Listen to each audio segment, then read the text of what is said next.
ఏ బంధం కాదని అనుకో.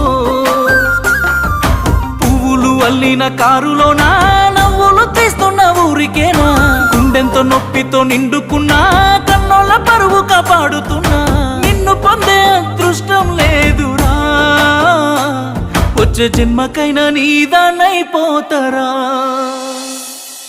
బాగుండాలమ్మా నువ్వు ఎవరితో ఉన్నా, ఈ బాధే చాలమ్మా బ్రతికేస్తా ఈ జన్మ. బాగుండాలమ్మా నువ్వు ఎవరితో ఉన్నా, ఈ బాధే చాలమ్మా బ్రతికేస్తా